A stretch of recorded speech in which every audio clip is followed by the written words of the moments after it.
You know what most people spend money on when they spot a snake in their yard? Sprays, traps, pest control callouts, products with long chemical names on the label, and a price tag that stings twice. Once at the checkout, and once when the snakes come back anyway. Here's what nobody tells you. Your kitchen shelf and your garden bed may already hold everything you need to send snakes packing. Permanently. I'm not talking about folklore or guesswork. I'm talking about real plant chemistry. Snakes don't navigate by eyes, they navigate by tongue. Every flicker of that forked tongue is picking up chemical signals in the air and soil. The right plants, ones you can grow in a pot on your balcony, line along your vegetable beds, or plant in rows along a field border, produce oils, sulfur compounds, and volatile chemicals that jam that system completely. Whether you're a home gardener with a small backyard, a family trying to keep the kids safe in the garden, or a farmer managing land that borders wild bush or paddy, this is for you. 12 plants. Real science. Zero chemicals. And I promise you, by the time we reach plant number 7, you're going to look at something you already own very differently. Before we dig in, if you're new here, welcome. Every week on this channel we share natural, practical solutions for your home and garden. Solutions your grandmother might have known, that your local shop will never tell you about because they don't make money from them. Hit subscribe so you don't miss a single one. And I want to know something. Where are you watching from right now? Drop your city, your village, your country in the comments below. Are you on a rooftop balcony in Karachi or Lagos? Tending a kitchen garden in rural Punjab? Managing a farm in Kenya or the Philippines? Drop it below. I read every single comment, and knowing where our community is growing makes this feel like the neighborhood it should be. Now, let's talk plants. If you only plant one thing after watching this video, let it be lemongrass. Most people grow it for cooking. They brew it in tea, drop it into curries, and dry the stalks. But what's happening at the chemical level is something far more powerful. Lemongrass produces citronella oil. Yes, the same compound in those mosquito-repellent candles. But here's what the candle companies don't want you to know. A live lemongrass plant releases citronella continuously into the air and soil around it, 24 hours a day, for an entire season. That candle? It burns out in 4 hours. Snakes navigate using chemoreception. They taste the air with their tongue and build a chemical map of their surroundings. Citronella from lemongrass overwhelms that map completely. It masks their scent trails. It disorients their sense of territory. They don't know where they are, where their prey is, or where they came from. And so they leave, for home gardeners and households. Plant 3 to 5 dense clumps along the edges of your yard, near doorways, or along garden borders. In warm climates, lemongrass grows to 3 to 5 feet tall. That physical height also blocks the low flat ground cover snakes prefer to move through. For farmers, run a continuous border of lemongrass along the perimeter of your field or homestead boundary. Once established, it self-maintains, spreads slowly, and needs very little care. One planting buys you multiple seasons of protection. The scent is fresh, bright, and clean. You're not sacrificing anything here. You're upgrading your garden and building a perimeter alarm system at the same time. Don't let the bright orange flowers fool you. Marigolds are one of the most chemically aggressive plants in the garden, and almost nobody is using them to their full potential. Here's what's happening underground. Marigold roots release a compound called alpha-terthioneal into the surrounding soil. This compound is toxic to a range of burrowing organisms, the exact organisms that rodents and snakes depend on. If you eliminate the prey environment, you eliminate the predator. But there's more. The foliage and flowers carry a bitter, pungent smell that intensifies in heat. To human noses, it's sharp but familiar. To a snake tasting the air with its tongue, it's chemical static. For home gardeners, plant marigolds as dense edging along your vegetable beds, not in isolated pots, in the ground directly.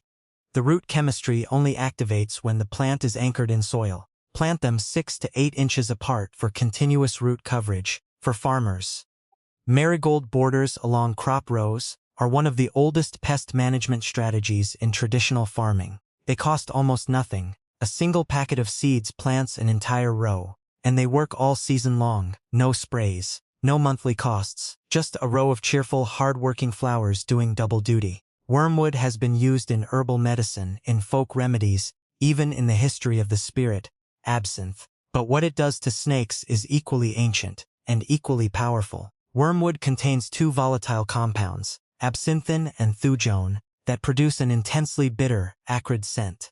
For humans passing by, it's herbal and distinctive. For a snake using its tongue to taste the air, it is overwhelming noise. Imagine trying to have a conversation in a room where every speaker is blasting static at full volume. That's what wormwood does to a snake's chemoreception. And wormwood doesn't just repel, it's allelopathic, meaning it releases chemicals into the soil that suppress the growth of other plants nearby. This keeps the ground around it clear of dense cover, which is exactly the kind of hiding space snakes depend on. It's defending itself and defending your garden at the same time. Best placement: entry points, gates, gaps in fences, spaces around low porches or decks. Anywhere you need targeted, concentrated deterrents rather than broad coverage. Plant it once. Let it establish. Then let it work. The name is not a coincidence. Snake plant, also called mother-in-law's tongue, has stiff, upright, blade-like leaves with sharp pointed tips. And that physical structure is exactly why snakes avoid it.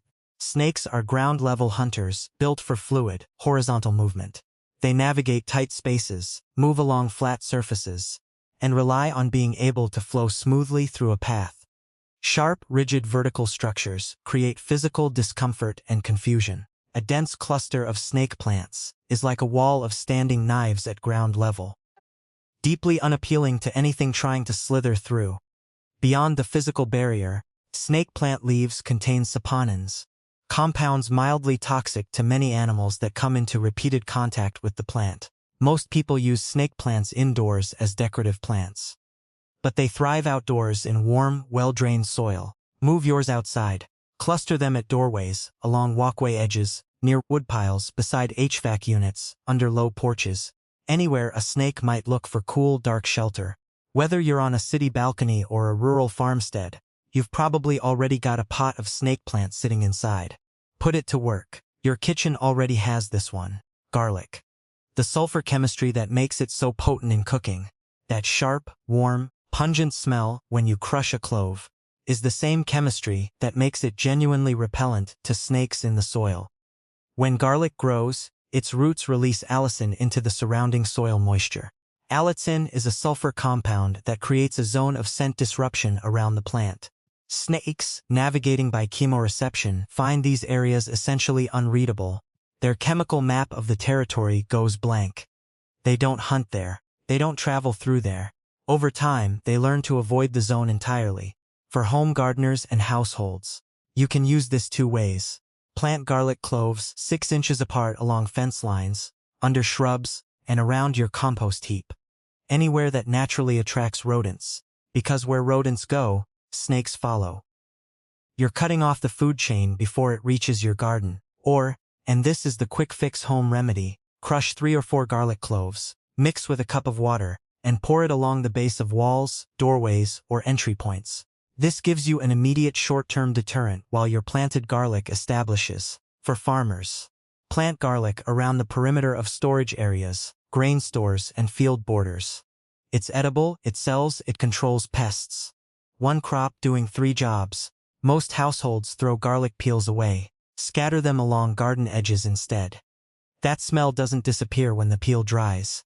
It lingers for days. Mugwort is wormwood's wilder, more aggressive cousin. And in this context, aggressive is exactly what you want. Like wormwood, mugwort produces volatile aromatic oils, camphor, cineole, thujone, that create a strong scent environment snakes find unpleasant to move through. But mugwort spreads through underground rhizomes, filling in gaps in your living barrier naturally.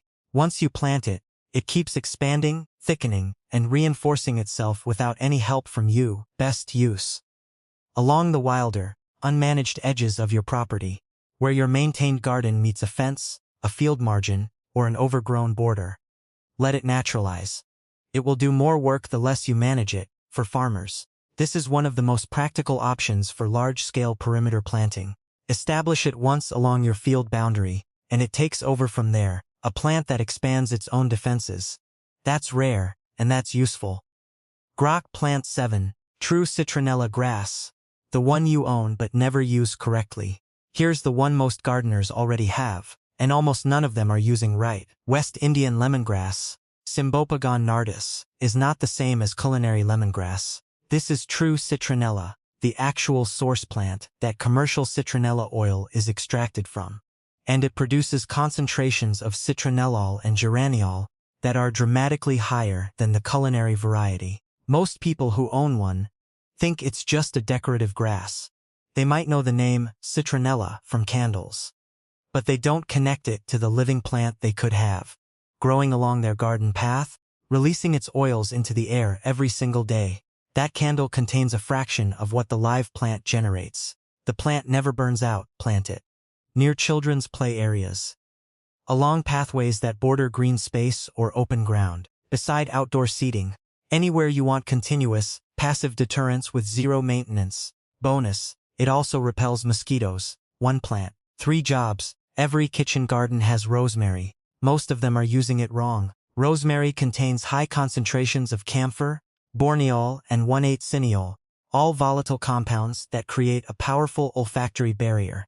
In warm weather, when snakes are most active, the plant releases these compounds continuously through its leaves. On a hot afternoon, you can smell a rosemary bush from several feet away. To a snake's tongue, it's a chemical wall. The spiky texture of rosemary leaves also makes it physically unpleasant for snakes to press through. The key: don't grow rosemary as a loose, open shrub. Train it into a dense, low hedge. Trim it regularly along your garden paths and borders. The trimming actually stimulates fresh oil production. So every time you harvest for the kitchen, you're activating the plant's deterrent chemistry. In warm climates, rosemary is evergreen. Year-round protection. Year-round harvest standard sweet basil is lovely. But if you want your herb garden to do serious protection work, you need to upgrade to cinnamon basil, holy basil, or Thai basil. These varieties contain high concentrations of eugenol, the same compound found in clove oil that is used in professional wildlife management as a documented snake deterrent. Sweet basil has very little eugenol. Cinnamon basil and tulsi have it in abundance. For home gardeners, scatter these throughout your kitchen garden, interplanted with your vegetables and other herbs. The variety of aromatic compounds creates a complex sensory environment that snakes find particularly hostile. More scent variety equals more chemical noise, equals stronger deterrent. For households, tulsi, holy basil, is already grown in millions of homes across South Asia for spiritual and medicinal reasons. It earns its place 3 times over. You're not giving up garden space. You're giving your garden a defense system built right into the planting. This is the one that will surprise you. Society garlic. Tulbagia violacea is not true garlic, but it contains the same sulfur compounds, and it has one massive advantage over regular garlic. It blooms all season, it's drought tolerant, and it does not need to be replanted every year. Its foliage, stems, and roots all continuously release allicin-like compounds into the surrounding soil, 24 hours a day, across an entire growing season, year after year after year. Most garden centers sell it purely as an ornamental. Its pest deterrent properties are almost never mentioned. But in warm, dry climates, it is one of the most effective, lowest maintenance snake deterrents available anywhere. Plant it as a border. It handles drought. It looks beautiful. It attracts pollinators. And it runs a chemical defense operation in the soil, around the clock, without asking anything from you. This is the kind of plant that makes you feel genuinely intelligent about your garden. The entire allium family, kitchen onions, spring onions, leeks, chives, and decorative ornamental alliums, shares the same sulfur chemistry that makes garlic so effective. When any part of an allium plant is disturbed, even gently, by soil movement or a passing animal, it releases sulfenic acid. That's the same reaction that makes your eyes water when you chop an onion. In the soil, even mild disturbance triggers this release. A snake moving through an allium-planted area encounters this chemical signal again and again until it learns to route around the zone entirely. Ornamental alliums give you the deterrent effect alongside dramatic globe-shaped flower heads in purple, pink, and white. You are not sacrificing aesthetics. You are stacking beauty on top of function. For home gardeners, mix ornamental alliums into your flower borders. Plant onion sets along the edges of raised beds. The bulbs multiply over time. Coverage increases every year for free. For farmers, plant onion rows along field margins. The yield is marketable. The deterrent is a bonus that costs nothing extra. This final plant is barely known in Western gardens. But across Southeast Asia, India, and parts of Africa, it has been used as a snake deterrent for centuries. And modern plant chemistry fully backs the traditional knowledge. Andrographis paniculata contains andrographylide, one of the most intensely bitter compounds found in any plant on Earth. The bitterness index is extreme, even by herbal standards. The plant releases secondary metabolites into surrounding soil that signal chemical hostility. Snakes that taste the air before entering a space find these zones marked as hostile territory. They turn back. For those of us living in tropical and subtropical regions, in South Asia, Southeast Asia, West Africa, and Central America, this plant belongs in your garden, especially along the edges of properties that border wild or forested land. It also has documented medicinal value for immune support. So you're not planting a single-use deterrent.